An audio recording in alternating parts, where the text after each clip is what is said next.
Good morning and welcome to Hangouts and Headlines, September 20th, 2022 edition. It's a Tuesday, folks. We made it through Monday.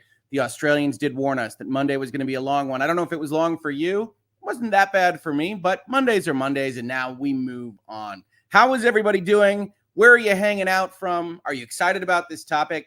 When I was picking it out, I figured that folks that watch Hangouts and Headlines, folks that watch lawyers on YouTube, might have some connection with folks that watch true crime documentaries and otherwise listen to their podcasts, especially the progenitor of really the modern true crime social media movement, which of course is Serial, which I didn't actually realize, time moves differently for all of us, is all the way back in 2014.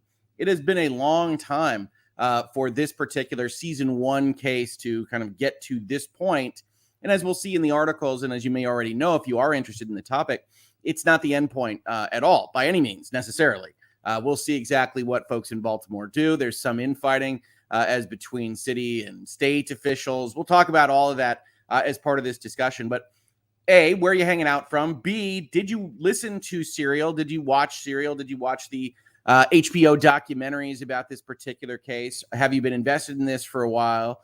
Or is this the first that you're hearing of it? And see, what are the fun things you're doing? We're doing a Hangouts portion here to start out with. So what else is going on in your life that we can chat about here before we get into some serious subject matter? You'll hear me put my serious voice on a little bit because we are talking about justice. We are talking about the power of the state to incarcerate. And that has to be power that is wielded very, very carefully. And there are instances, unfortunately, across the justice system, which I think people are even more aware of now after Serial and other shows, where maybe that power wasn't wielded as carefully as it should have been. And that doesn't really mean that the prosecutors in this case think that this individual is innocent. It doesn't necessarily mean that you have to think that one way or the other. I saw a lot of fighting on my social media, actually, which was a little bit interesting to me. But that we need to be very careful. There's a reason we set the standard so high. And I'll get into that more seriously when we get there. But how is everybody doing? Let's see. Let's just pull up some of these chats. Good afternoon from the UK. Happy Tuesday from Wisconsin. Shereen says, I don't know anything about this. That's great. That is absolutely fine. We're going to be doing a little bit of background. But certainly, if you want the maximum background, at least as of 2014, you can go watch, I think, the 12 episodes of Serial. And then there's a lot more additional kind of context from there that are in other shows and things. So we'll talk about it enough so that you at least get a handle on it. I'm actually surprised when I read through these articles. I was looking for a section that would just have a summary of kind of the case so that I could use that as an entry point for folks that, like you, aren't familiar with it. And honestly, the really weird part about these articles is that for the most part, they seem to assume that everybody knows this case. And probably not wrongly necessarily, because I think the podcast is at 300 plus million downloads. But it was unusual because usually I can go and grab a paragraph or two, pull them up here, and we can talk about just the summary. We'll get to it. Absolutely. Afternoon from a chilly Germany. Good afternoon, Germany. I'm sorry it's chilly, although I do prefer chilly to overly warm. So it helps me get out there outside here in Michigan. We'll see. We'll see. I promised a friend I would watch since I know nothing about the topic, and she's eager to talk my ear off about it. Well, you're going to know like the end. What we've got here is we've got like a big, long War and Peace sized novel. You're going to know the last chapter, but probably your friend is going to have to help you with the details and why it captured the country's interest back so many years ago, because of the format, because of the style, and because people, I think, as human beings, like to be mystery solvers. Yeah, I think there's justice here. I think there's all these kinds of things that are floating around. We'll talk about those, and we can certainly talk with Chad about them. But I think people see something like that, and I think it's the success of Unsolved Mysteries. It's the success of all those true crime kind of discussion documentaries, even if they don't have an answer to those things. And this was kind of a part of that. But I think we need to remember, obviously, that this is real. That this is people's lives. We will actually get a quote from the brother of the girl that was murdered, and how disconcerting this is for him. And you can't blame him at all. And we'll talk about why, if Adnan Syed is innocent, how the justice system not only failed him, but it failed the murder, the family of the murdered girl, because they can't get that closure. They don't trust the system, and who could blame them in this particular instance? And that is also a problem. There's multiple problems going on around here, and it's just a shame. It's just a shame. So we'll get to that. Let's see here. Morning from Texas. Coffee emoji, sleepy emoji. Never heard of this issue. All right. Never heard of it. I listened to Serial, says the Heathers, and watched some of the HBO series. Okay. So the Heathers, you can ask questions of the Heathers. That they're going to be able to help you. Good morning from New Zealand. Good morning from Pittsburgh. I think Serial was my intro to podcasts. I now listen to about 8 regularly. Fantastic, Christine. Of course, these shows are available. Well, not these shows. We're working on that for Hangouts and Headlines. So before I pitch that these are available on podcasts, which they're not, Virtual Legality is, but we're working on it. We're working on it behind the scenes. But yeah, I think for a lot of people, it was a new format. It was a new approach to these kinds of things. And I think people got into them. And certainly that culture kind of developed. Honestly, that culture developed so far that you get like not sitcoms exactly, but comedies based around them. The Only Murders in the Building is basically on the premise of a serial-like podcast. And it's wild for all of that to spring up. And that's why I called this the power of the podcast, because unfortunately, the unfortunate side of this story we're going to talk about today is I don't know that any of this happens. I don't know that we get anywhere near this far with this particular conviction if Serial doesn't exist. And people have come in online and said, well, Serial got this stuff wrong and Serial got that stuff wrong. And there are other podcasts that did better. And I have no doubt about that. As the years have gone on, I think that you get, closer and closer to truth value, hopefully. But Serial started it. And I think that's worth noting. And I think that's why it's being noted in the last 24 hours. Chicago, Serial and Undisclosed podcast. Latter was better, in my opinion. Undisclosed is the one that a lot of people have talked about, done by lawyers, I believe, if I'm not mistaken. And as we know, if you're listening or watching a video or a podcast, lawyers are the best to deliver that information. We're clearly just where you want to go if you're seeking that. But no, I think people have said that they did a more complete job of investigating these various things. Serial was really good, I would argue, at asking questions about just being filled with like wonderment and saying, this doesn't appear to line up kind of approach versus really trying to establish what had necessarily happened. And maybe that's unfair. It's been a while since I listened to Serial, and I'm not positive. I can't even remember whether I listened to all of them or not. But it seems like 20 years ago. It was 2014, and it led us to where we are today. Good morning from Boston and sunny. Undisclosed did a better job than Serial. Serial had a lot of misinformation that is still out there. Cell records specifically. I've heard that. Like I said, it took what is now a well-known approach here in Hangouts and Headlines. That is, I'm going to ask questions. I'm maybe not going to come to answers. It was a very journalistic approach. Undisclosed is the lawyer approach. And you can see the difference. And now you're listening to a lawyer talk about journalists. So it all comes full circle, right? Nevada, I did listen to Serial. Migraine morning in London for me. Okay, you know what? We'll just take it down a notch for Lindsay. I'm very sorry, Lindsay. I know what that's like. I do have migraines every so often. So take it easy. And hopefully my voice can not irritate too much. But thank you for watching anyway. Law of improbability, definitely the first I'm encountering the case. I don't like listening to true crime due to personal reasons. Sure. Sometimes they can cut too close to home, and sometimes they gamify or they make entertainment out of these things a little bit too much for my liking as well. Law of improbability. So I don't know that I would accuse Serial of being guilty of that, but there was a certain amount of drama introduced into those podcasts. So I get it. Totally okay. A lot of folks love it. And that's what makes these stories happen, I think. Arlo says, hello from Finland. Hello, Finland. And very unusually, I have no knowledge of this case at all. This is actually very interesting. I had anticipated more folks in this space being more aware of this case. So that is very interesting, because I think also these articles kind of make the wrong-headed assumption that is in fact the case. It's kind of a media thing, right? This is a big media event. Serial was a big popular media thing. And you get in your head that 300 million plus downloads must mean just about everybody. But you combine it over 12 episodes, and whether or not people actually listened to it after they downloaded it or their friend just told them to do it. And in all honesty, you move it, 8 years further on, and maybe people don't have quite the connection that some in the media think they do. Or it's a little bit more like PE here that says, I'm vaguely aware of the case. It was a while ago. The case actually, I think, is 1999. The Serial podcast is 2014. And these events, obviously, I'll just tell you, it's 2022. Anybody that's woken up from a recent coma or otherwise is just unaware of the year, it's 2022 right now. And so it has been a long time. Conrad says, I've been following Adnan in his case since the second week of Serial. All right. So we have people that have no idea what this case is about. We have people that have been invested in it. I think that's great. It's a good mix. Good morning from Los Angeles. I just heard about this case from British News. Smiley face, then saw you're doing the coverage.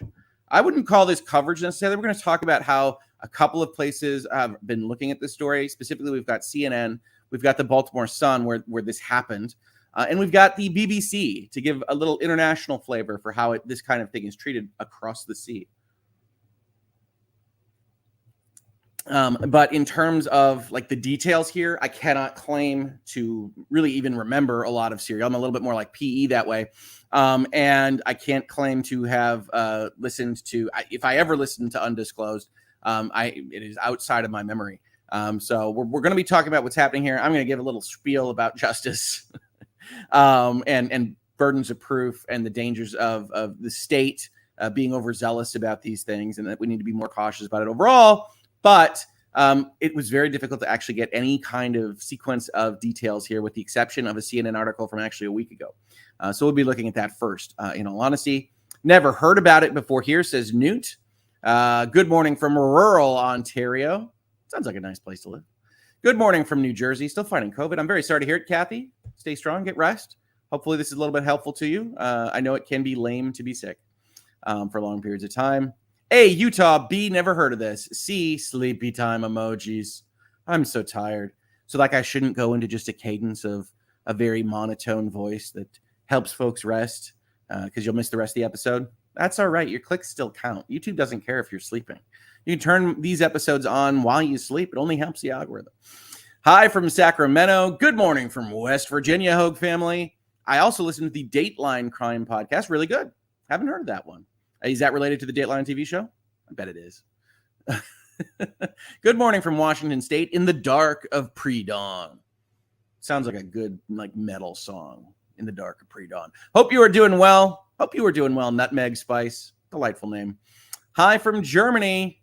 Good morning, Germany. Good morning here, Germany. Good afternoon, Germany, I think, to you. Good afternoon from Germany. Cleared up by the very next chat. I love it when that happens. I'm going to a festival in Chicago this week, Malort time. Where's Mike and Rob? Well, if they're in Chicago, they're probably under a table somewhere. I think we saw how they interacted over there. But have a great time at a festival. Good morning from Sweden. Good morning, Sweden. We got Sweden. We got Finland. We got Switzerland. We're loved up north. Good morning. Hope you have a good Tuesday. We're going to have a great Tuesday. You're here with us, first of all. So we're starting our Tuesday off right. But we're going to have a great Tuesday. No idea what Serial is. I'm off to visit my dad in the hospital. I'm very sorry to hear that. I hope your dad is okay. Serial was a podcast, a true crime podcast that had, I think, either 2 or 3 seasons. And the very first of which was about this case. Good morning from Ontario, Canada. Coffee emoji. Get that coffee. I'll drink my tea. We'll wake up. Tea with this sticker. For those of you that don't know, I think I got the link in the description now. We have opened up the shop after much promises were made. It is open. We've got a lot of good stuff in there. Check it out if you're interested. It is linked in the description, including those Reasonable Minds Can Differ sticker. You can put them everywhere. You put them on people talking about this case, just right on their forehead. It's going to be good. Hi from London, Ontario. Hi from Simi Valley. The season they did in Cleveland, Ohio was a good opening my eyes to the current judicial system. I don't think I knew that they did that. They did an overall one about Cleveland. That'd be interesting. Natalie Lawyer Chick covered this 5 or 6 days ago. Yep, when the prosecutors made the request. Absolutely. So what happened yesterday was that the request was granted. And that became, well, really international news. And I thought this was a good time to at least talk about it a little bit. Natalie is, of course, directly involved in the justice system, so that's an excellent place to go. Natalie Lawyer Chick is a YouTuber like me. If you're not familiar, go check that channel out. She's fantastic. I love it whenever she appears on this show or whenever we just meet up on a different panel. Afternoon from Denmark. Don't know what Serial is about, so educate me. That's a podcast. Podcast. Good morning, all. Good morning, everyone from Manitoba. We'll pull up the Wikipedia page for Serial. Don't worry. Good evening from Australia. My year 11s studied the Serial podcast in English last year. So is year 11 like 11th grade? So is that like, am I thinking about this right? Is that like junior in high school? Thumbs up emoji. Awesome. Yeah, I mean, I think it's a good thing to study. There's so many good reasons to study it, right? From a journalistic standpoint, from a justice standpoint, from, how it kind of changed the culture and really raised up this whole genre. And then, of course, whether or not it was effective in what it said, it raised these questions. It had these question marks, but you do have these conversations where people say this other podcast was better or there was more work done in, say, the HBO documentary. And I'm not sure that they're wrong, but you still have to give credit to the thing that started it all, definitely. Hey, from Manchester, United Kingdom, and I've not seen or heard anything about it. All right. Thanks. Super chat from Jeff. Thank you for the super chat. Thank you for supporting the channel. I really appreciate it, Jeff. Off topic, but Splatoon 3 rules. Definitely recommended. There is no off topic in Hangouts, and I am always excited to talk about video games and TV and board games, and this is part of what this is about, is hanging out, getting to know you all, getting to know each other in the chat, and having a good time, setting a positive spin, either at the start of our day here in North America or in the middle of your day in Europe. And so, yes, Splatoon 3 is awesome. My daughter, who was waiting for it, who, when it was announced it was coming out in September, back in whatever that was, March or April or May, actually collapsed on the floor because she had been told it was coming out in the summer. And she does not consider September the summer because school has started. I mean, she had logic for this. But was so disappointed now that it's finally out. I believe has played it every day. We had decorated, if you didn't know, our living room to be dressed up like Splatoon. And I say we because it's all co-counsel. It's not me. And it was great. It is still up, I think. It is an enjoyable game. As best I can tell, I haven't been allowed to play the Switch, really, since she got it. It's overly warm here in Oman. Oh, sad crying emoji. I'm sorry about overly warm. I don't like that. Podcasts have power. Gasp. Prototopics. David with some snarky comments about the power of storytelling. I think pretty apt. Go blue. Go blue. From No Mandates. Morning, all. Hi, Prototopics. Good morning from St. Louis. A lot of people say hi to David. Yeah, absolutely. He's fantastic. If you missed it, it is in archive form. He did what he called a nerd rant last night that I was actually in the chat for the entirety of the stream when I was really only planning on popping my head in, but it was captivating, where he talked about the nature of Dungeons and Dragons and whether or not it should be used as a therapeutic and how cautious you have to be about putting in that position and the openness that's required to play the game. And then Mr. Runkle of Runkle of the Bailey, Ian himself, joined him, and they had a fascinating conversation about like the things that worry a dungeon master or a game master, if that's your preferred term, while they put together a game like that. It was awesome. Could not recommend it more. After this, not right now, after this, go jump onto David's channel, Prototopics, and check out that video because I didn't regret a moment of it, and it was super, super interesting. It was a highly recommended from me. He says in the past tense because it's that kind of Tuesday morning. I have questions. I'm not able to follow true crime in full detail as it's triggering, but enjoy the recaps. Yep, I get that. I totally get that.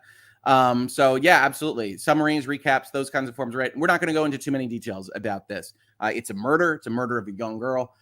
There are only so many details that they even put in the press yesterday.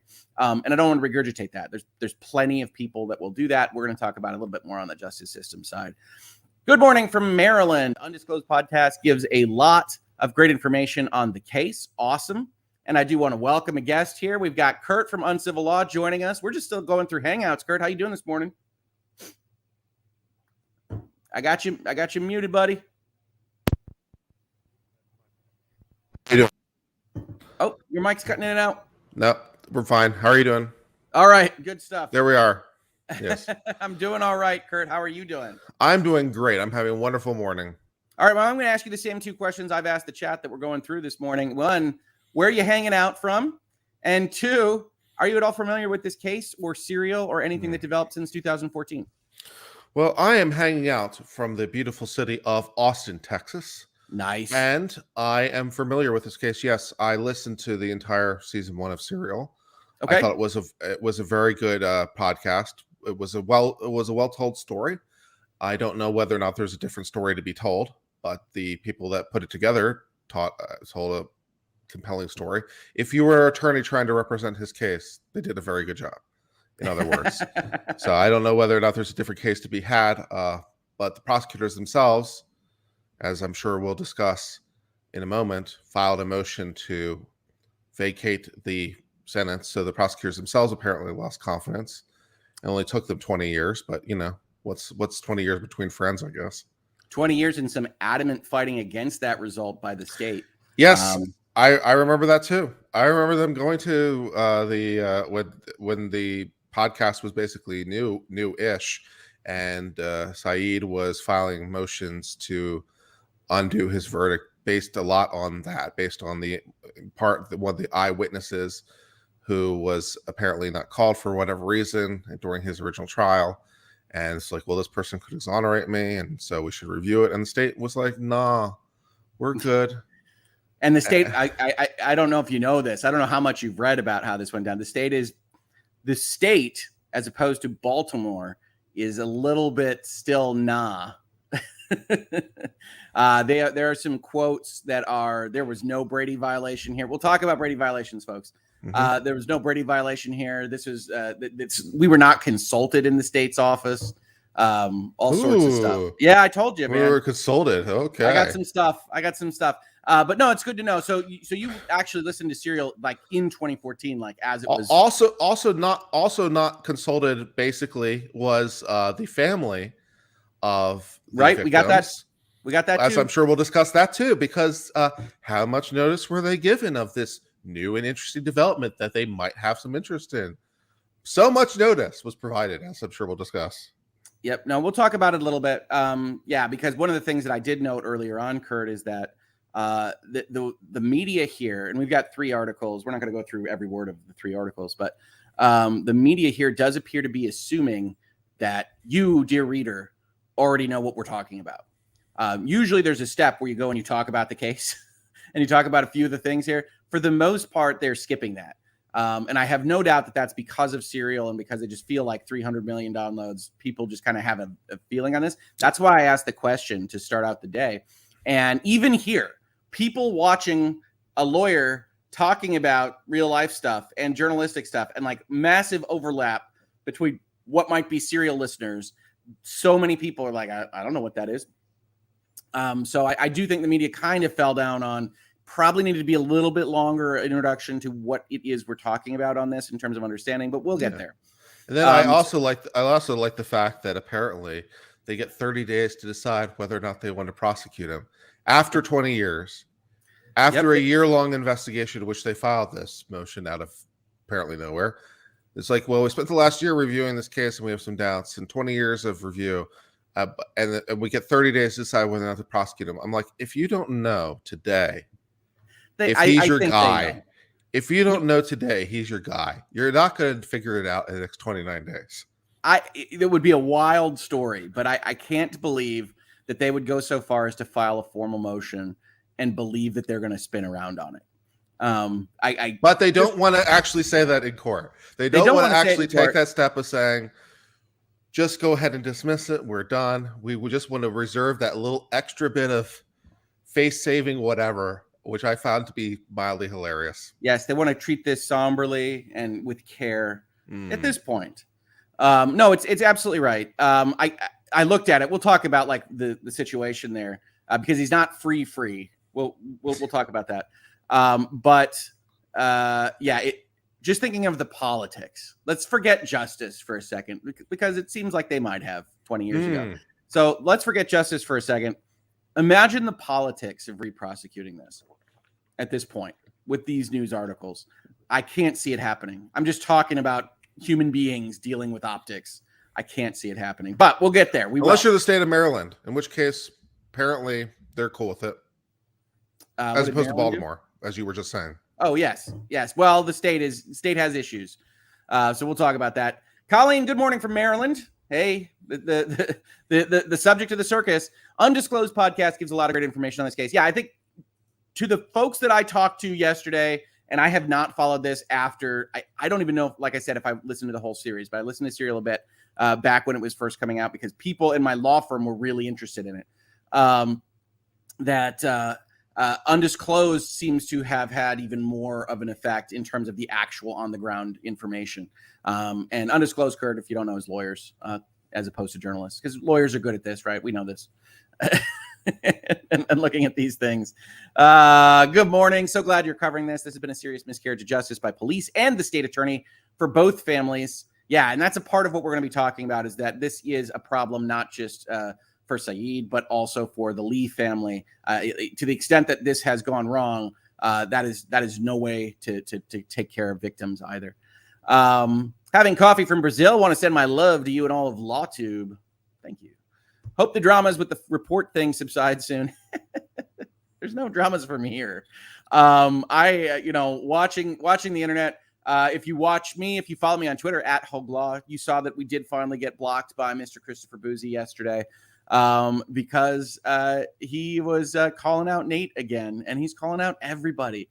And it's a shame, really. It's a shame that somebody with that platform that really could combat toxicity proves to be one of the biggest purveyors of them all. So you can go check that out on my Twitter. You can check that out on everybody else's to the extent that they aren't blocked already. Apparently, he's going through and blocking people that like my posts. So welcome to the party. I haven't checked to see if I'm blocked yet.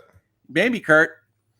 But I don't think that there's actual drama. Nate and he are butting heads, and Nate's drawing engagement from that kind of thing. Nate has some strong opinions on the issue, but Nate got drawn into it. He did go after him pretty hard. Yep. So I can't blame him. No, I talked about it yesterday. It's like I don't know that I know that I wouldn't have handled it exactly the same way as Nate, but I'd also have no blame for as what Chris was doing was 100% harassment and targeted, which is one of his favorite forms of phrasing. Which is indicated, of course, by the guilty minds deletion of the offending materials. Almost. Yeah. What exactly is targeted harassment? Could you give me a definition? That includes LawTube, but excludes you. That would be helpful. How that works exactly. I'd love to see that definition actually, since he went on the warpath against us. But don't worry about us. We're good. Individuals like that are going to be out there in your life. The point here in Hangouts and Headlines is to not let them bring you down. We're going to be positive. We're going to be optimistic. We're going to keep moving forward. And we're not going to worry about crazies on the internet. All right? Deal? Yes. Hangouts and Headlines, Tuesday morning. I found it sad how they handled this. Yeah, I think, this is an innocent man. It's all sad around for everybody involved. Good morning from Brazil. It makes you question things on a lot of levels, to be honest, for me. Yep. And because one of the problems is what really changed between now and say 8 years ago when Serial came out is a good question, because for better or worse, it's at least on a human level understandable that a prosecutor could become blinded or so focused or so one-tracked or so whatever that they overlook things and they do something with the thought that they're doing the right thing, and it winds up doing the wrong thing, right? The idea that misjustice can occur potentially from people who are not necessarily even bad actors, that the police become focused, the prosecutors become focused. There's a lot of information in any case, in any kind of case, there's a lot of information. Some of it contradicts other information, and you have to decide at some point what's story and what's noise and what to include and what to exclude. And if you were trying to go beyond all doubt, you never get anywhere. And so things can happen. But let's suppose that's sort of what happened. The prosecutors, the police, whatever, became sort of one-tracked and they made a mistake. Okay, 8 years ago, there's this podcast that comes out called Serial that exposes a lot of that. It's like, and then then what happens next is kind of question mark for me, because as we've discussed already a little bit, they went to court and adamantly fought it. And then 8 years later, they're like, wait a second, we've had a second look. I'm like, I don't quite get what happened there. I don't understand what changed. They agreed to DNA. I mean, it seems to be the big move a year ago. Okay. And there wasn't DNA 8 years ago? They weren't doing the testing. They were not convinced by a podcast. I mean, the other aspect of this, let's play devil's advocate, is, we don't want prosecutors and the justice system in general to be listening to every podcast. Right? I mean, it was the most popular podcast of all time, at least at the time. Yeah, I mean, it's a very popular podcast, and they did go through certain steps, and you saw the appeals that were done in that way, and obviously people have stuck with it for this entire period of time. I mean, I think his counsel is Innocence Project, I believe, and so that's kind of what they do. If you want to be scared, there's an Innocence Project because they have enough to go on to survive as an institution. But yeah, I mean, that's the slow wheels of justice, right? Especially when you're trying to prove that they were wrong in the first instance. You have a lot of egos and you have a lot of politics that is backing up against what it is that you're seeking to change. So in any event, we're going to get to this a little bit. I do know that I saw some lights here. Jess Rubery, I'm blocked, likely because I follow all of you. From Mr. Boozy. Like I said yesterday on Twitter, at least he's dedicated to removing toxicity from our timelines, right? What better way than for him to block himself? Alexander Rolla, the top 2 of my 5 law tubers this morning, and I finally have some time to watch. Have a great day, y'all. Gaming controller and cowboy hat emoji. Thank you. That's very nice of you to say. And Sarah H., thank you for becoming a member. It's awesome. This is going to be a great morning, I know. And for a lot of people, it's a great day, because they've been following this story and they believe adamantly that this person is innocent. I can't say that I blame them. There certainly seems to be a lot of stuff that doesn't line up. And not lining up is an important part of the justice system, because regardless of how you might feel about this case and the innocence of this person, I think that reasonable minds would look at everything that has been presented and say, it doesn't appear like we have crossed the threshold of beyond a reasonable doubt.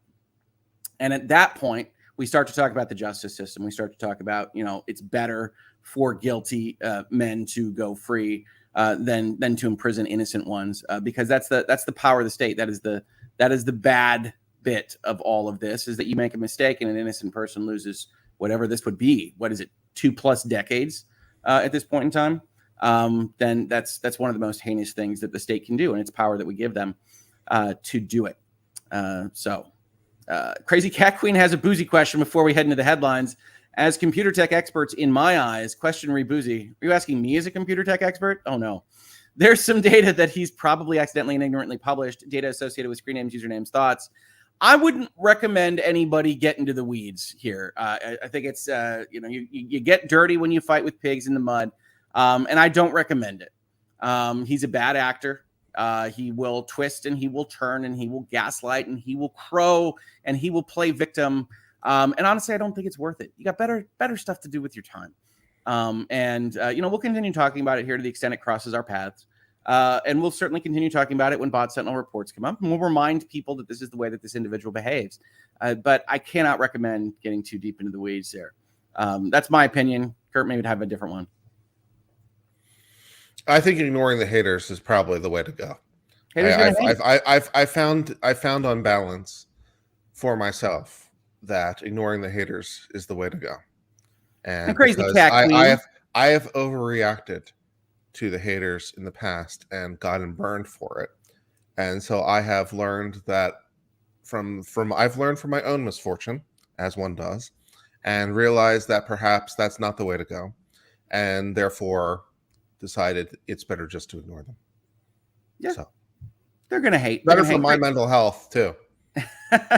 It can drag you down, this social media thing of ours. Crazy Cat Queen, thank you for donating all of those memberships. That is awesome of you. Super chat and a membership donation. We really appreciate the support of the channel. That is awesome. Awesome stuff. All right, Kurt, you want to talk about some of these headlines? I would love to. All right. So we're going to actually start out with the non-headline for this thumbnail because this was the best kind of summary that I could find of the stuff that's going on. So this is a few days ago, and this is what leads directly to this set of events. And I could have chosen the Boston Sun as well on this. Boston Sun, Baltimore Sun. Apologies, City of Baltimore and State of Maryland. I didn't because CNN has kind of the more national approach to this and is more specifically interested in the media side of things with Serial than Baltimore is, which is obviously the ones that are effectively accusing themselves of wrongfully convicting this man. So also, just fun legal fact, the city of Baltimore is completely legally independent from the county of Baltimore. Just an interesting fact because that's not usually true, although it's way true in Virginia. In Virginia, most cities, actually the city of Baltimore is not even part of the county at all. So it's not in the county of Baltimore at all. It's a weird little legal fiction. Like the Vatican? It's kind of, but Virginia's also like that.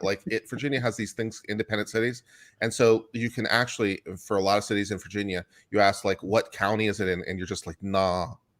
It's just, yeah, it's weird. But there you go. So there's a little fun legal factoid for you. In the county of Baltimore City.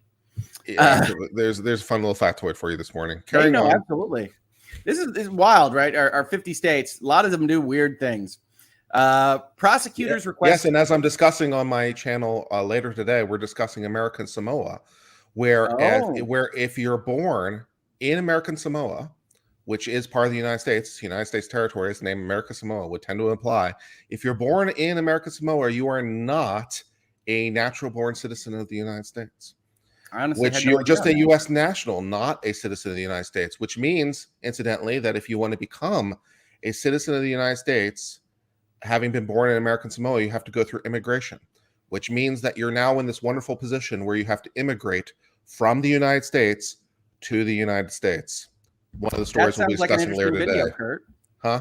That sounds like an interesting video. Yeah, one of the stories we'll be discussing later today. Nice. All right. So the prosecutors request new trial for serial subject Adnan Syed. And this is one of those where, as I said earlier in the video, once you see this happen, it seems difficult to actually believe that they would proceed with it. This is framed as a request for a new trial. It's really a request to vacate the existing conviction. But they do talk about a new trial. And one does wonder whether or not that's part of getting the judge on board or not. You can never kind of guess at these kinds of things. These are all strategic plays. But this is a few days ago. Baltimore prosecutors filed a motion Wednesday asking for a new trial for Adnan Syed, whose case was the subject of the hugely popular first season of the Serial podcast. Hugely popular. Like if you weren't listening to any of this stuff in 2014, this, as I think Kurt said, one of the most popular on the planet. It really was. A statement from the state attorney's office cited newly discovered evidence. After a nearly year-long investigation reviewing the facts of this case, Syed deserves a new trial where he is adequately represented and the latest evidence can be presented. So, smack on the defense attorney there. Syed is serving a life sentence after he was convicted of first-degree murder, robbery, kidnapping, and false imprisonment in February of 2000 for the slaying of his ex-girlfriend, Hai Min Lee. He has maintained his innocence and has been appealing his convictions for years. As stewards of the court, we are obligated to uphold confidence in the integrity of convictions and do our part to correct when this standard has been compromised. Are you just realizing this just now? Well, yeah, it is a question. That's my concern. Are we just realizing this just now? Oh, that's right. Well, that's right. We're prosecutors. We have special rules of ethics just for us. And the rules of ethics. We're attorneys, and we have special rules of ethics because of our power. We're supposed to seek justice, not just convictions. We're supposed to seek capital T truth. Yeah, let's talk about that a little bit, because I've talked about the adversarial system a lot here in Virtual Legality and Hangouts and Headlines. And that's really specifically adversarial, like two football teams on the pitch, European friends, in the civil context, where you're butting heads and you're each trying to smack each other around a little bit, legally, of course. In a criminal context, as Kurt rightly pointed out there, with a little bit of sarcasm, the defense is doing that. The defense is fighting as hard as it can. The prosecution is supposed to be finding justice, is supposed to be deciding whether or not to prosecute based on whether they can actually put together a case that can, they believe, cross the threshold of beyond a reasonable doubt. They are supposed to disclose all potentially exonerating or weakening evidence to the other side so that that can be used against them in a proper defense. And a Brady violation is the concept that the prosecutor's office found some stuff and just didn't share it. Just put it in a file folder somewhere and said, nah, the defense doesn't need to see that. And in this particular case, as we'll see, the prosecutors believe that the case did not properly disclose, among other things, the existence of two other potential murderers in this case, statements that one of them might have made to the indication of, I'm going to kill that girl, which, is pretty strong to have in the file folder and to not share with the defense. And none of that, Kurt, to your credit, as you said, relates to DNA, even though this all kind of goes back to them asking for more DNA evidence. I think it was a year ago. The reinvestigation of the case revealed evidence regarding the possible involvement of two alternative suspects other than Syed. The statement said the two suspects may be involved individually or may be involved together. The state will request that Syed be released on his own recognizance pending the investigation if the motion to vacate his conviction is granted. We believe that keeping Mr. Syed detained as we continue to investigate the case with everything that we know now, when we do not have confidence in results of the first trial, would be unjust. This is your silver bullet here, right? This is a quote that you don't give to the press if your intent right now is to retry him, right? That's my opinion, of course. And in the middle of the 30-day window here, you might say we're retrying him, and I'm sure that case will be covered on YouTube. Yeah, well, but we don't have confidence after a year-long investigation, after 20 years of conviction. But sometime in the next 30 days, we're definitely going to have that confidence again. We'll find that mojo. We don't have confidence in the steady state, right? This is an extra action we're taking. Yeah. Like right now, we could continue to investigate.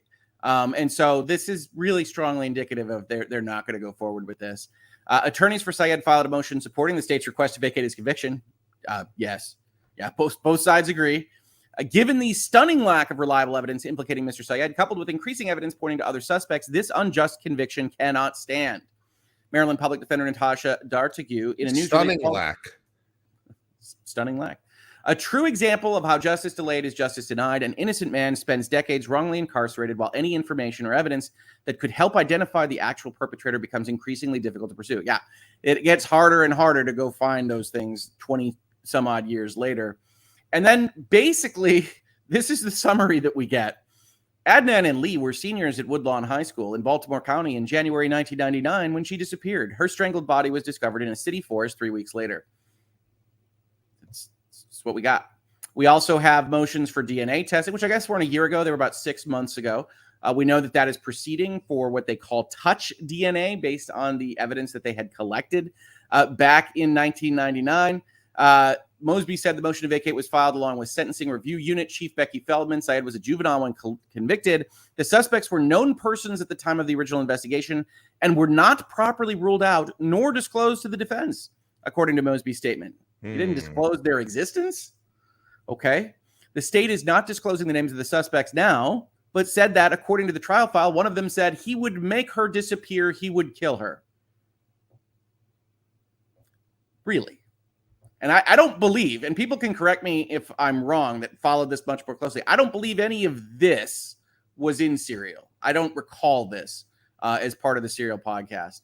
The investigation also revealed that one suspect was convicted of attacking a woman in her vehicle, which of course is what appears to have happened, although there are different theories on that. The second suspect was convicted of engaging in serial bad stuff and SA, the statement said. And you say, oh, okay. So, I mean, that's the kind of folks you're looking for. Some of the information was available at the time of the trial, the statement said, and some came to light later. It is not clear when these assaults took place. Lee's car was located directly behind the house of one of the suspect's family members, the statement said. Attorneys for Syed brought the case to the attention of the SRU in April of 2021. So in terms of their timing, Kurt, that's pretty fast for any kind of group. To the extent that they get brought in April 2021 and are taking these moves in, March and September of 2022, that's fast for lawyers. Yeah. Well, it is. Syed's attorneys identified significant reliability issues regarding the most critical pieces of evidence at the trial and in the 2019 HBO docuseries. The case against Adnan Syed, an attorney for Syed, said his client's DNA was not found on any of the 12 samples retrieved from the victim's body and car. Now, that's a documentary. That's not a formal legal process. And we do have to note HBO, like CNN, is a unit of Warner Brothers Discovery. That's right. Yes, but in the formalized motions from the prosecutor, they did take a note of saying the DNA was either inconclusive or non-existent. There you go. So there's that. So they asked for this a few days ago. And one would imagine that it was also non-existent or inconclusive in 1999.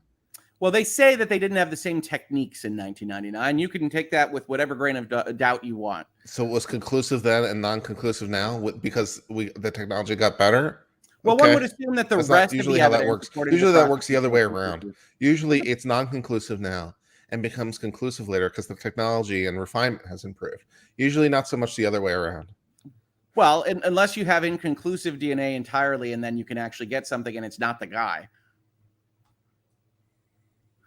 All right. So, and then yesterday is what everybody's reporting on. A judge on Monday approved the motion by prosecutors, the one we just read about, to vacate the murder conviction of Adnan Syed, the subject of the first season of the Popular Serial Podcast. So it's vacated.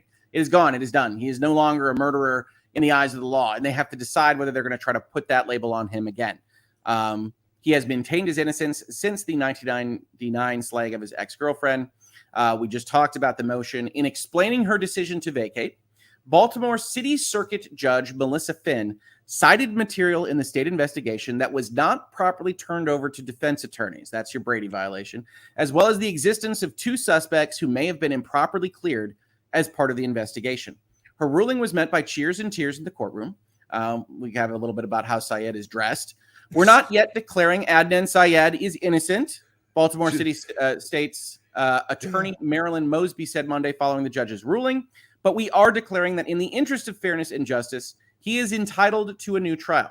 Now, why are we saying we're not declaring him innocent? Is it because we actually have some doubts, and we're just it's proof beyond a reasonable doubt? We still think he's the guy, but we're not beyond a reasonable doubt. So we're not saying he's innocent. In fact, we think it's more probable than not, but that's not good enough.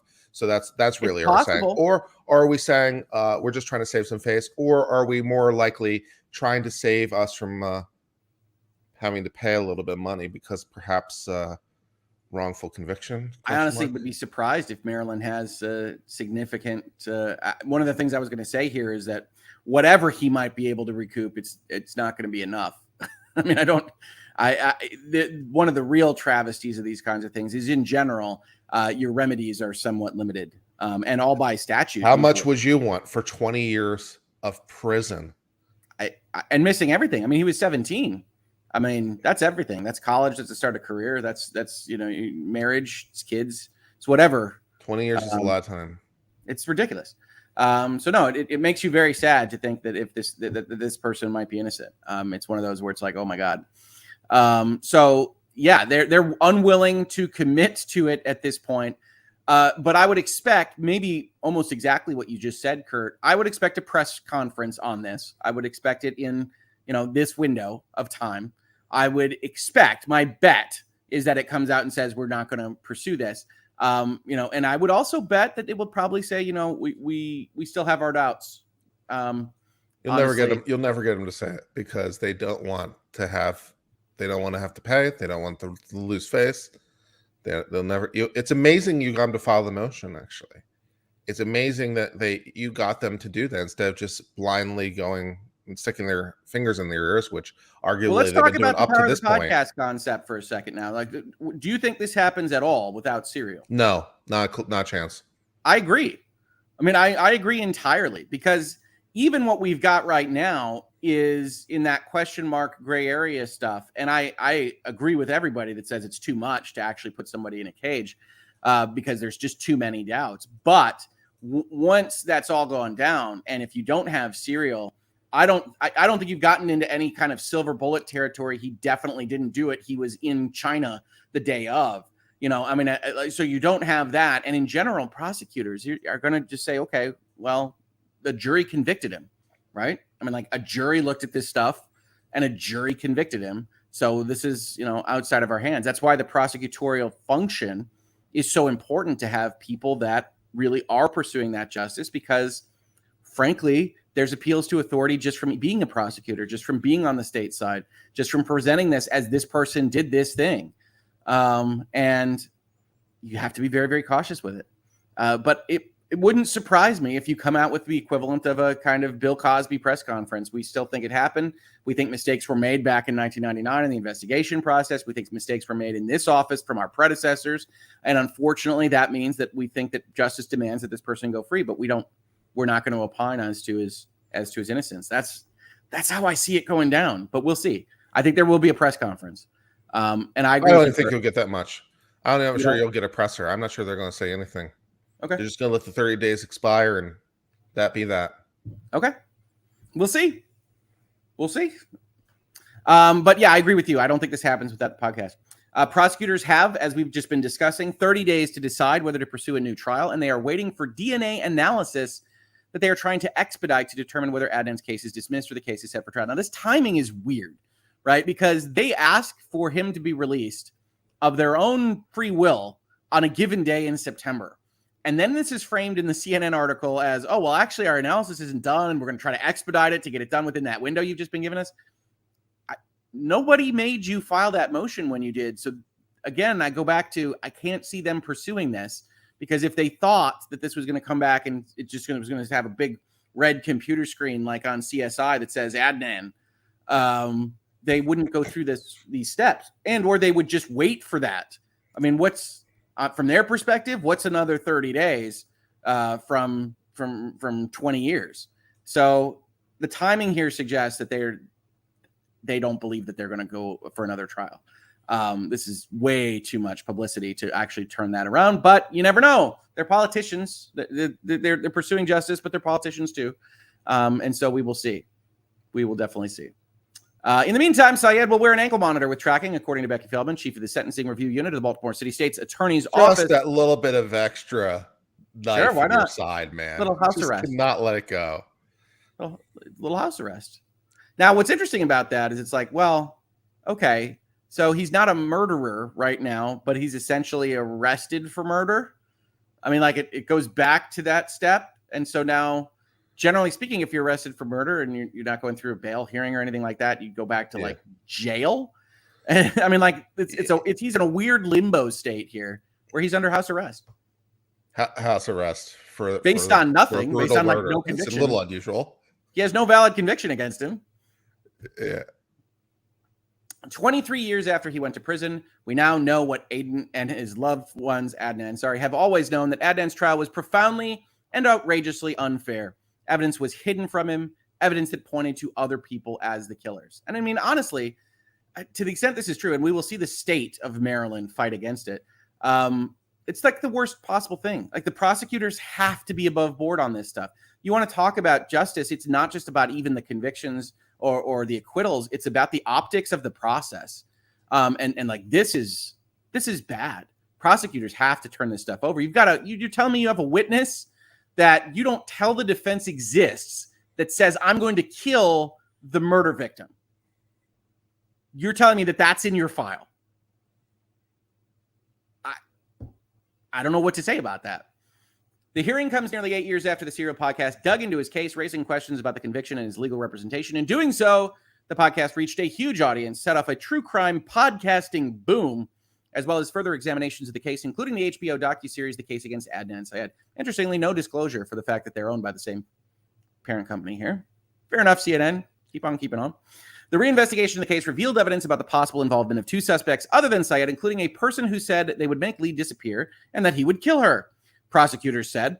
Syed's attorney said he and his legal team were unaware that information existed until this year, 2022. Defense attorneys praised the prosecution's motion to vacate the conviction as righting a wrong, given the stunning lack of reliable evidence. We saw that quote already. Coupled with increasing evidence pointing to other suspects, this unjust conviction cannot stand. We get the same kind of lines here. We talk about the post-conviction DNA testing. DNA testing has changed and improved drastically. We've got, as a quote, we've got the same stuff we were looking at in the other article, and we have the disclosure here. So I think what CNN actually does is they copy this section and they just put it on all their articles. But what can I say? Now, I mean, Maryland apparently has never heard of Brady. And how could they have possibly heard of Brady? Maryland disputes this. This is an excellent segue. How could Maryland possibly have heard of Brady? Yep. Who was Brady fighting? Who was Brady versus? Oh yeah, that's right. It was Maryland. Adnan Syed walks out of Baltimore courthouse after judge overturns his 1999 murder conviction. I don't think he was convicted in 1999, Baltimore Sun. I think he was convicted in 2000. That's fair enough headlines. No worries. These are minor details. Don't worry about it. Adnan Syed, the man whose legal saga spawned the hit podcast Serial, walked away from a Baltimore courthouse Monday free of shackles after 23 years. Very poetic, Baltimore Sun. Very poetic. Baltimore Circuit Judge Melissa Finn overturned Syed's murder conviction in the 1999 killing, that's where the 1999 comes in, of Hyman Lee after prosecutors raised doubts about his guilty finding because of the revelation of alternative suspects in the homicide and unreliable evidence used against him at trial. Saying her ruling was in the interest of justice and fairness, Finn ordered Syed placed on home detention, wearing a GPS monitor while Baltimore State's Attorney's Marilyn Mosby's office chooses whether to drop his charges or try him again for murder in his ex-girlfriend's death. Prosecutors have 30 days to make a decision. And then what he's dressed in. I don't know why that's important. Prosecutors said a year-long investigation conducted alongside suitors showed that authorities knew about at least one alternative suspect before his trial and withheld that information from his defense, committing what's known as a Brady violation. While Mosby would not commit Monday to dismissing the case, she conceded much of the evidence relied upon in the original trial was now useless. Regardless of the decision, Mosby said Monday's outcome reflected her office's commitment to an equitable justice system. Justice, eventually. Put that on a t-shirt. I said this 4 months following the death of Freddie Gray, and I'm saying it 4 months before the end of my term. Justice is always worth the price paid for its pursuit. Politicians. But Maryland Attorney General Brian Frosh, whose office represented the state for Syed's various appeals, released a statement after Finn's ruling saying there was not a Brady violation and there were other serious problems with Mosby office's motion. Frosh's statement did not elaborate. So I think this should actually pop up in like the CNN article and the other articles I saw, but I'm glad that the Baltimore Sun is covering it. There is infighting between the top lawyer in the state and these prosecutors in respect of this particular case.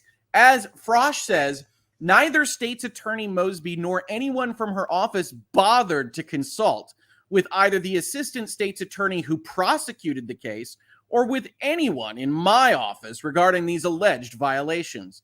The file in this case was made available on several occasions to the defense.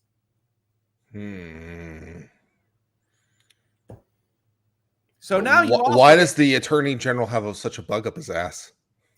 I think he's defending the prosecution. Now, I'd have to look. It can't be him personally. The freaking Maryland Attorney General in 2022 can't be the same as 2000, right? Right? So it's just defending the state's prosecutorial record. And you sometimes get this from the kind of top cop attorney general, right? I'm sure you're familiar with it in your state. It's probably happened if you're in the United States. If you're not, just kind of imagine it. It's the attorney general that's tough on crime, that wants everybody to go down if they show up in his courtroom, that kind of thing. And this is an anathema. This is the absolute antithesis to what he believes. Well, Innocence Project, what's that? For Pete's sake. A jury convicted him. Yeah, there you go. That's right. Why do we do the Innocence Project? A jury convicted him. We already know they're not innocent. Innocent until proven guilty is in fact over now. It's over. That's doesn't make any sense. So you get this kind of response. Now, I will say this, right? So Serial adds a different complication, which is it's enormously popular. It created this zeitgeist kind of mob push, and it is possible. We see these quotes from this individual that they're gilding the lily on what wasn't delivered because they want to do this kind of thing for themselves, right? This person's name is getting in the news. If we're playing devil's advocate and you think this guy is right, and we don't know. Let's not pretend that we know, folks, here in this channel or in chat. We don't know what was in the file folder that was passed over in 2000. We know there was a mistrial. We know that there were appeals that got pretty close to actually succeeding. We know that there are various issues. We know that, maybe Maryland occasionally wrongfully convicts people Maybe. Occasionally withholds evidence from people. We know human beings make mistakes. Let's give benefit of the doubt, Kurt, right? Let's say it fell out of the folder. It was on the way to the copier, just fell out. Yeah, that's right. That's good. It just fell out. We know people make mistakes. Yeah. But my goodness, it's amazing that this isn't appearing in more articles, right? The state is like, screw you, prosecutors. I can't believe you made that motion. You're wrong. And they're going to have a part of the conversation about whether this is retried.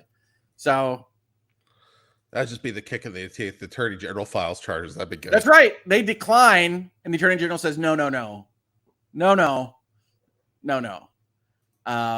Now, again, you do have these competing considerations. I just want to talk realpolitik with you guys for a little bit, which is that all of these people are in the arena of politics. They're in the arena of getting their names in papers. They're in the arena of getting people convinced that they're doing the right thing.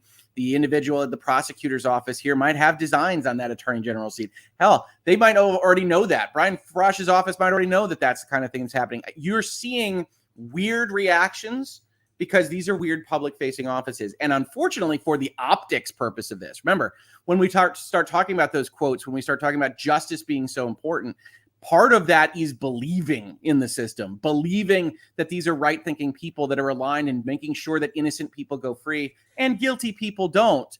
And that alignment is once again missing here. So to the extent that you've got any kind of faith in this, it's again kind of fractured or at least strained when you have this kind of talk. And it's Baltimore, baby. It's Chinatown. I don't know what to tell you. Lee, 18, was strangled to death and buried in a clandestine grave in Leakin Park.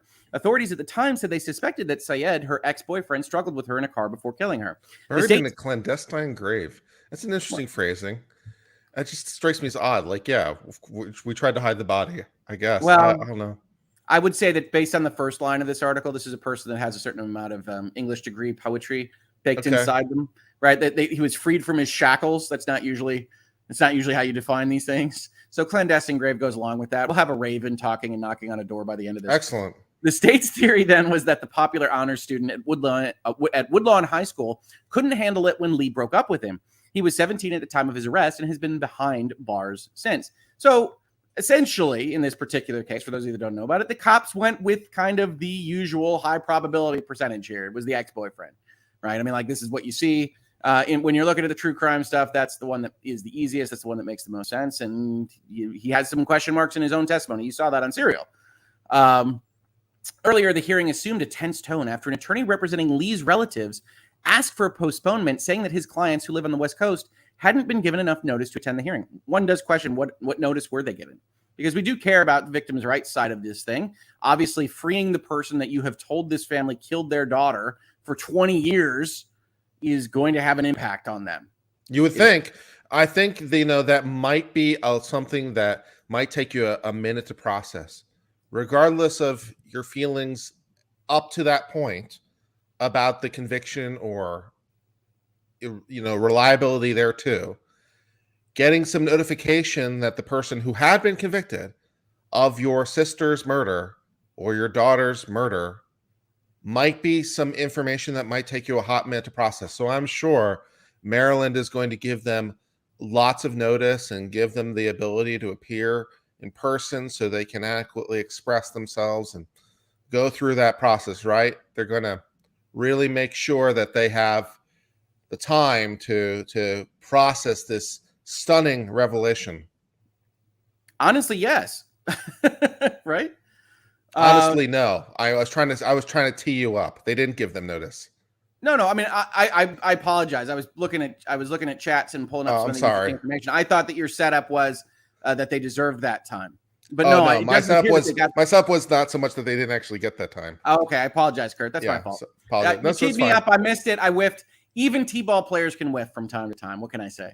Yeah. I've seen kids play. It's true. You hit the whole tee. Anyway. So no, I apologize for that. No, I was looking at some of this stuff. Kelly C says we know an attorney from Undisclosed saw the file and says the docs weren't there. Sure. I mean, like, there is so much information about this particular case. I am fully willing to admit that I don't know everything that is possibly out there. So thank you for raising that, Kelly C. So yeah, you do have these various things. And then the attorney general is just it's not even lying, right? Because they couldn't have personal information about this. We saw it's different people. Of course it is. It's 22 years later, that they're just defending their office kind of as a knee-jerk reaction, which is unfortunately institutional survival knee-jerk. We're used to this, right? That's kind of what happens at agencies. It's kind of what happens in half the stuff we discuss here in virtual legality, that it's just like, no, we couldn't have possibly made that mistake. And so, we proceed from there. Thank you for catching that stuff, folks. I do see the chats as they go whizzing by from time to time. I'm glad everybody has some interesting stuff to see and to add here. But the Lees weren't told by what they were told. What they said was enough time.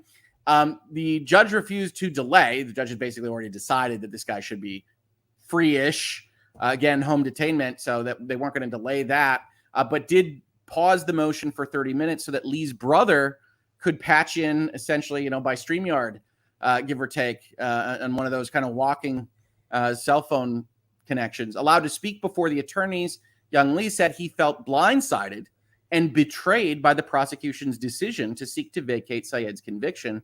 He choked up as he spoke to the judge. This article doesn't apparently give the timing, but I read a different article which says that he was given 48 hours notice. It doesn't give the timing here in the Baltimore Sun. Yeah, so that's why I made a point of trying to tee that up. Apparently, the family of the victim wasn't told until it was filed, and there was 48 hours from the time it was filed, basically until the time it was heard. They were given no advance notice.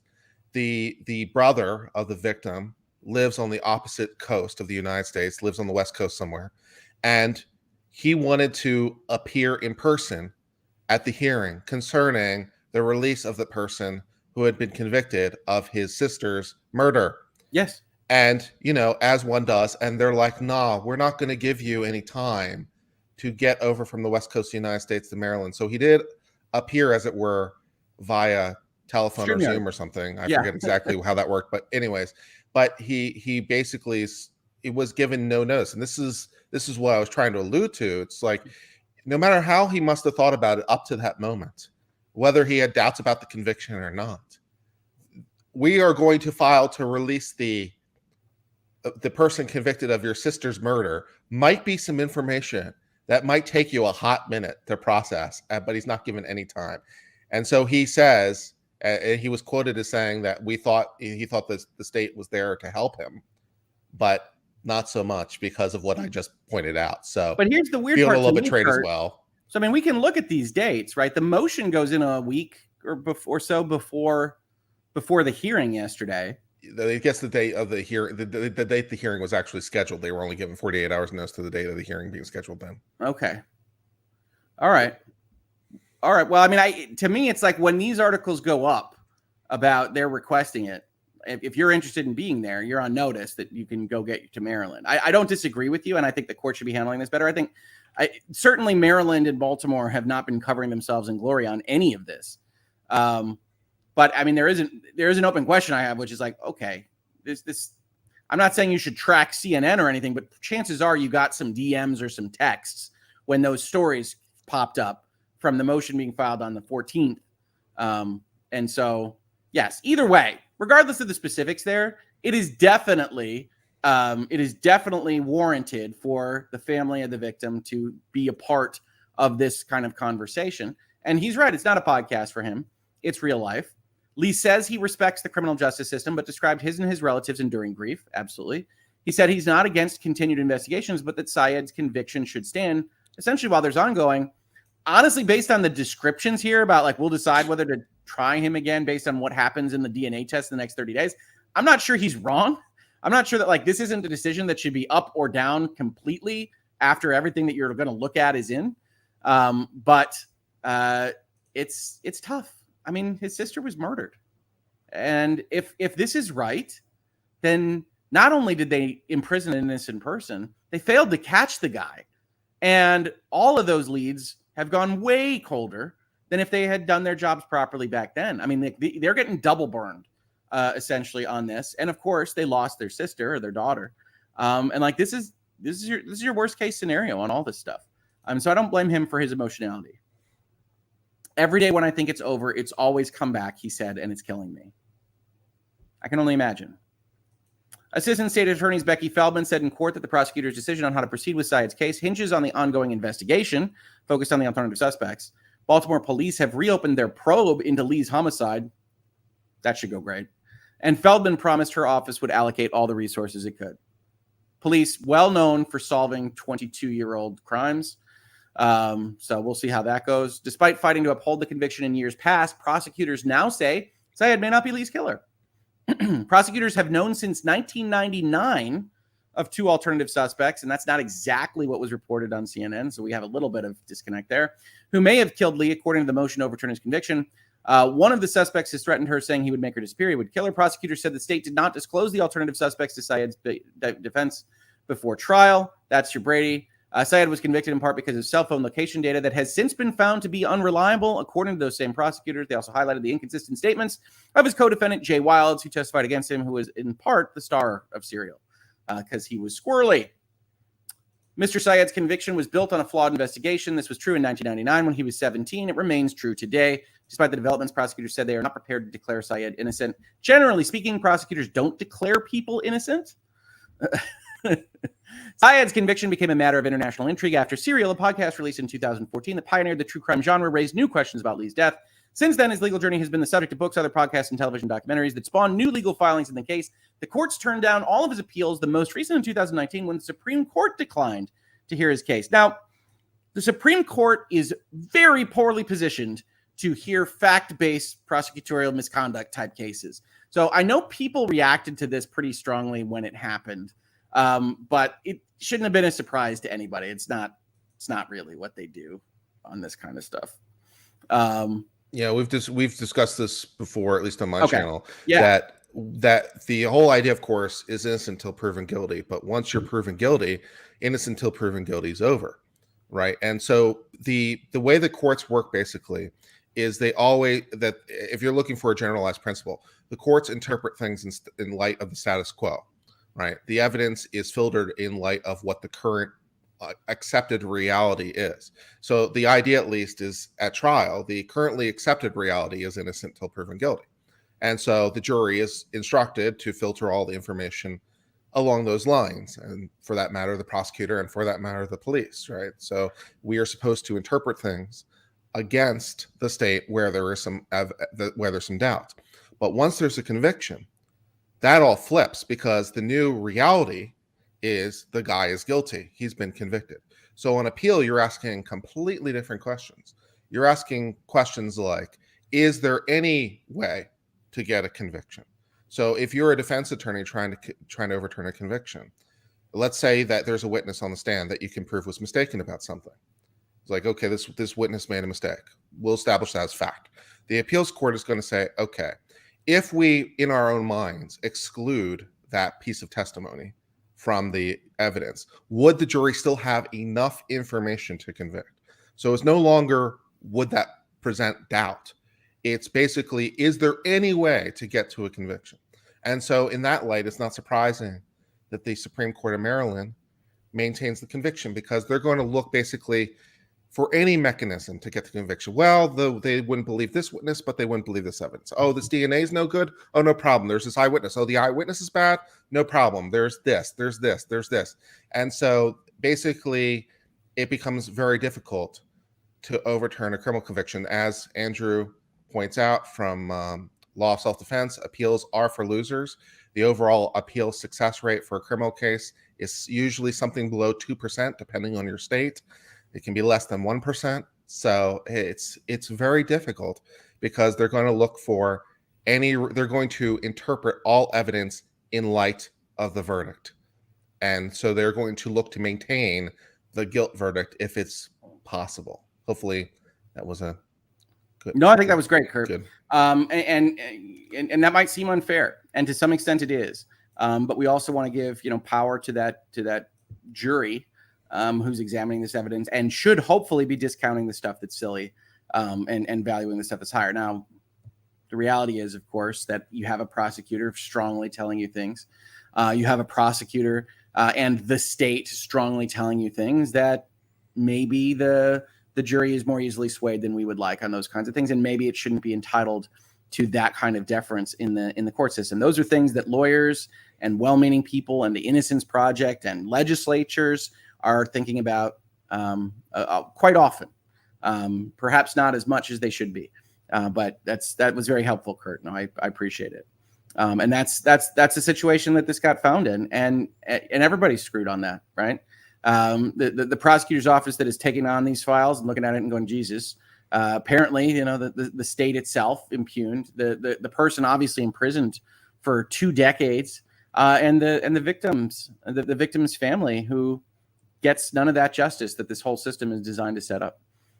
So this is a sad story with a modicum of goodness, in that at bare minimum, the prosecutors looked at this and said, no, this can't stand any longer. And I do have people in the chat talking to me a little bit about Maryland and laws and politics and laws changing and juvenile convictions changing and different things that pop this back up again and again and again. But at the end of the day, that's good. That's great. It's good to see prosecutors reflect on these things. As Kurt has said any number of times in this very video, 20 years later, there's no getting that back. There's no getting that back. I graduated high school in 1999. It's been a hot minute. It's been a while. And then just in the last article, we're not going to go through this much. I just want to talk about this a little bit. This is BBC. Hey, Britain. Talking about this case, conviction overturned in serial podcast murder case. I got to put quotes around that. It makes it sound like a serial murder. I mean, you got to be careful with serial podcasts. Yeah, he's murdering podcast hosts. Yeah, perhaps. But they do reference serial. They do talk about HBO. This is we get the number 340 million downloads. It is popular. You get some misreporting here. We are in headlines, so we'll say this. Neither suspect, the 2 people that the prosecutors say could have possibly committed this murder, have been named, but officials said both had documented records of violence towards women, including convictions that occurred after Syed's trial, which actually isn't probative, but kind of. One suspect was cleared from the investigation into Lee's death after failing a lie detector test, a method no longer admissible in many U.S. courts. When was it ever admissible? It's not. It's not. When was there a time it was ever admissible? Possibly. I don't know. I wouldn't trust this sentence, because they also say he was cleared after failing, and clearing people after failing is not a method that, even if you allowed lie detector tests, would make any sense. So this whole sentence is, it's a little bit like this prosecution. It's a mess. Our prosecutors have been sworn to not only aggressively advocate on behalf of victims of crime, but when the evidence exists, to exonerate those that have been falsely accused and convicted. Again. Yes, you have. It's in the rules of ethics. There's an entire section just for you. Yes. Yeah. They've sworn to do it. All they wanted was information, said Mr. Kelly. This is the lawyer for the Lees. If the truth is that somebody else killed their daughter, they want to know that more than anyone.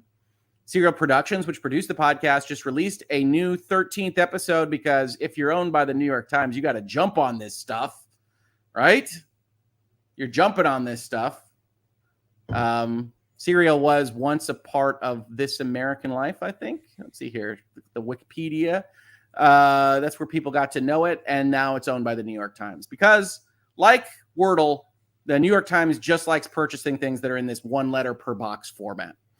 In any event, they got on it. They did another episode. I haven't listened to it.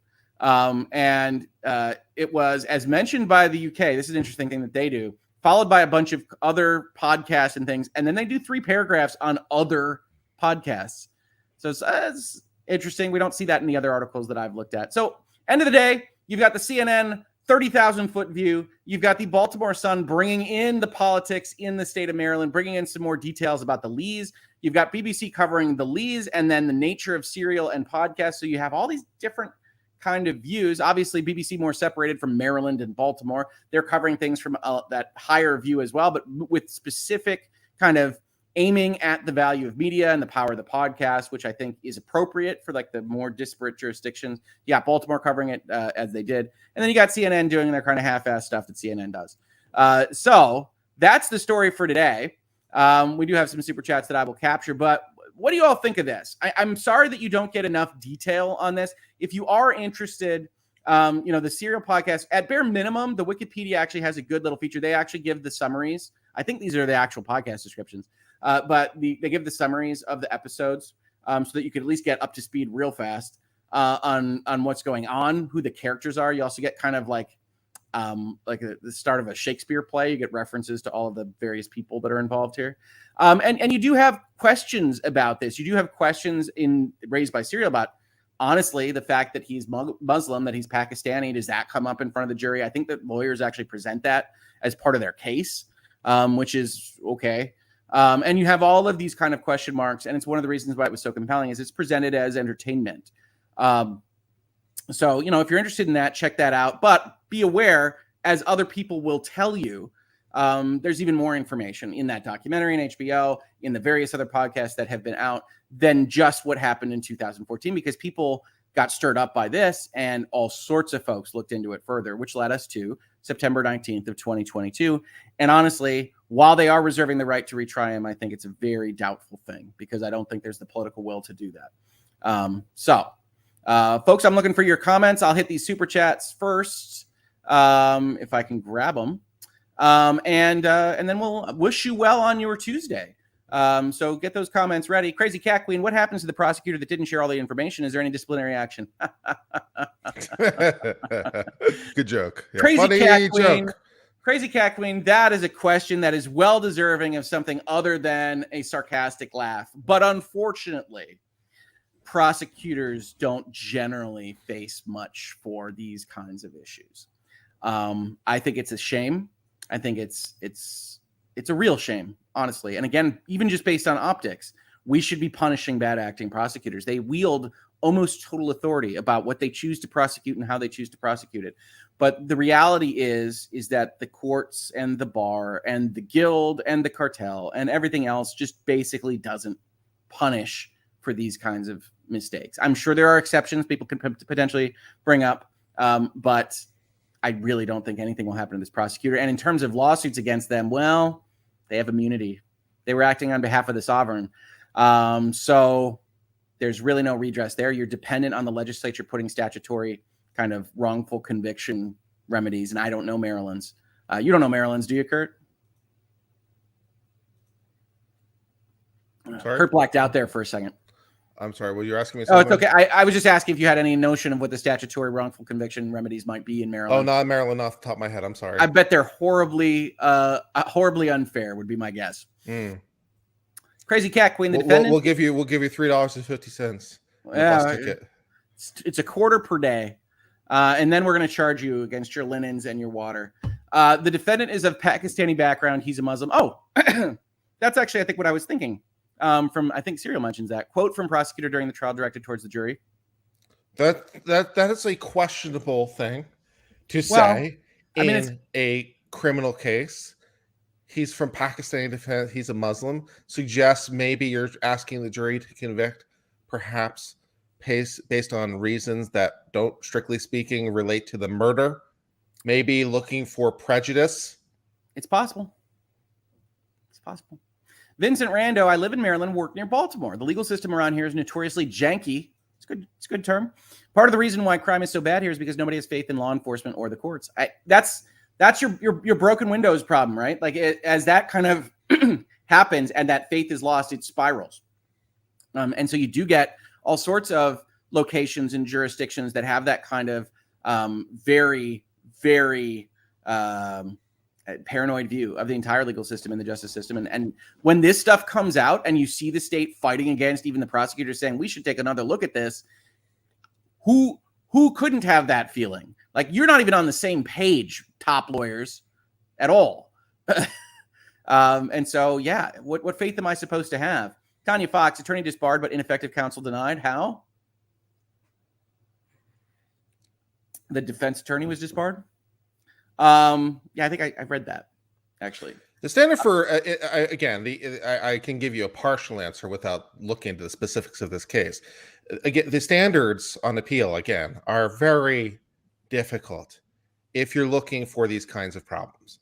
The ineffective assistance of counsel takes a lot. And whether or not an attorney commits an ethics violation, which is why you might be disbarred, and whether or not you were ineffective in trial are, technically speaking, different issues. You can be a fully effective attorney in some sort of practical sense while committing ethics violations for the purposes of the rules. These are the sort of the legal fictions we work by. And ineffective assistance counsel is at hard. We've had attorneys fall asleep and it not be ruled ineffective assistance of counsel. It takes quite a lot. Sure. We've had attorneys not find cases directly on point that might have exonerated their client. I mean, ineffective is not what you think in terms of layperson, right? Ineffective isn't just kind of bad, kind of crappy lawyer. It is something higher than that. And like some other court decisions, mostly they act on, we'll know it when we see it. And it has to basically shock the conscience of the court or the disciplinary committee or both. If they're drunk at trial, you'll probably get there. So that would help. Obviously drunk, right? High functioning drunk, maybe not. If they're doing lines of cocaine while in court, you might be able to get ineffective assistance of counsel. It's possible. But in any event, I hear you. Everybody that's like, my God, these kinds of things happened and it took 20 years and everything else. I hear you. These stories are important. And these stories are terrible for believing in the justice system. But I do think everybody should be aware of these things. And when you're talking with strong convictions about the justice system or prosecutions or any given case, don't just let this kind of knowledge die here on Adnan Syed. At least think with that critical mind about anything that is brought up, and make sure that in terms of what you know and what they're telling you, that it even remotely lines up with what you think. That's important. It's important to keep prosecutors' feet to the fire because they have almost total authority. You ask me what penalties will come to them, almost none. And so you are vesting this particular class of people with damn near inviolable authority with very limited liability. And that's a recipe for something. And so we really do need the best and the most ethical in those roles. And I fear that we don't often get it. So that's the story. Very negative at the end of this day, but I want to send you off on a good Tuesday. This guy did get out yesterday. He is on house arrest. I do not think he will be tried again. You can come at me and tell me I'm wrong when it happens the opposite way. If it does happen the opposite way, you can bet we'll cover it here as well as on the rest of Legal Law YouTube. I'm positive. Let me know. Let me know what you think. Maybe do a good news H&H once in a while if it's possible. What did we do? We did Boozy yesterday. We did this today. This is technically good news. It is technically good news. That's right. Justice was done. Don't ask about the details. News because even if you came to Serial and said, I actually think you might have still done it, because some people do, you still have to cross those thresholds. We demand that the state cross that beyond a reasonable doubt threshold. And I don't think anybody honestly looking at this can say it's beyond a reasonable doubt. And so we want them to have those standards because we want it to be really hard for our liability-free sovereign tyrant kings and queens of the prosecutor's office to be real careful and have to prove a whole lot. Conrad Lawrence says conviction reinstated in 19 because despite an alibi, state could have argued different facts trial. Yep, I highlighted that. Absolutely. And Kurt brought it up so well, which is that the burden effectively flips and the system will try to protect itself absent real obvious problems with the file and with the conviction. And so absolutely that's what happened. But it's been interesting to watch it kind of get vacated, not vacated, that kind of thing. Beach Rando, the premise was it was an honor killing. Natalie Lawyer Chico's over notice to vacate. Yes, I saw some of that brought up. There's multiple theories of what they did. It's why the prosecution also has those question marks everywhere. But yes, this is good news. It's hard to look at systems that human beings have created and realize that they are human being created. I get that. But the next time you're thinking about somebody being put in a cage or in some circumstances potentially being up for the death penalty, treat it with the critical thinking that it deserves, like everything else that we do here in Virtual Legality and Hangouts and Headlines. And like I know you do here in the chat and in the community, treat it with that critical thinking it deserves. Doesn't mean the state's always wrong, certainly. But it does mean that when we're using those kinds of penalties, need to be really, really careful. Really, really careful.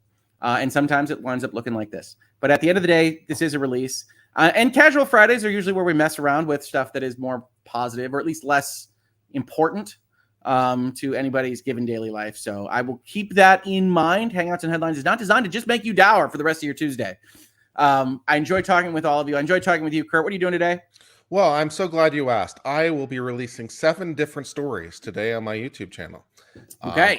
I'm going to be releasing a story, as I mentioned, about the American Samoa thing. The U.S. Department of Justice has been asked about their opinion about the citizens thing about American Samoa. I'll be talking about that.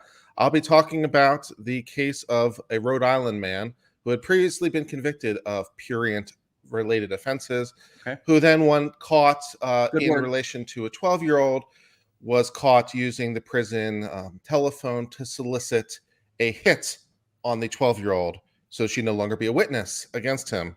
So we'll be covering that case. We'll be talking about the Serial podcast. I'm covering that myself on my own channel. I'm talking about the woman Papini who faked her own kidnapping. She was just sentenced. This was from California, famous case, Sherry Papini. She was just sentenced to 18 months. I'm covering that on my channel today. And I am also covering a white professor who is suing Texas A&M because he was discriminated against because of race. He was not eligible to have a job as a professor because he was white. We're covering a case in which ancestral DNA was used to solve a 50-year-old Hawaii cold case using a son's DNA to find the victim, so similar to the Golden State Killer. And we're also covering an individual who was just arrested after making death threats against Merriam-Webster because they changed the definition of things like woman and perhaps has anger controlled issues. These stories will be released today on Uncivil Law. So for the people that want more positivity and belief in humankind, that's your channel to go visit. I'll let you characterize it your own way in terms of the positivity. Yes, we're just full of upbeat and positivity on my channel. Wow. Okay. Well, absolutely go check out Kurt's stuff. That sounds like a lot of bad stuff happening around the country. And so I'm glad you are covering that and I'm not. But please go check out Uncivil Law. There'll be a link. Generally speaking, I put it in the Richard is now silently reconsidering whether to ever ask me again. What are you covering on his channel? He is thinking to himself, damn, that was a mistake. I should not have asked what is he covering on his channel. No, let me never do that again. You come on, you spend the time with me. I want people to know what you're doing. It's just like, wow, that is some real stuff, man. That is some real stuff. Speaking of real stuff, Detective Seeds asks, can we do a video game at Headlines and Hangouts together soon? You know what? Maybe a casual Friday. We could just do games and articles that could have you on or something like that. So, DM me. We'll figure something out. Yeah, outside of that, okay, folks.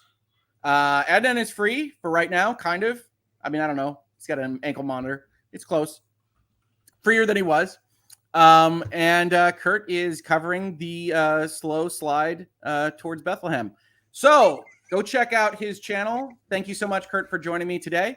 And I will see everybody on the next Hangouts and Headlines. Please do check out the store, and subscribe on your way out. The new story is fantastic. Honestly, the top-selling one is a video gaming dinosaur that my daughter drew. She's over the moon. And we are so happy that you love the dino so much. So go look at those things. Remember, I don't do Hangouts and Headlines on Wednesdays. You'll probably see me around on the internet anyway, either in Virtual Legality or elsewise. But the next Hangouts and Headlines is Thursday. So have a great Tuesday. Have a great Wednesday. And I will see you real soon.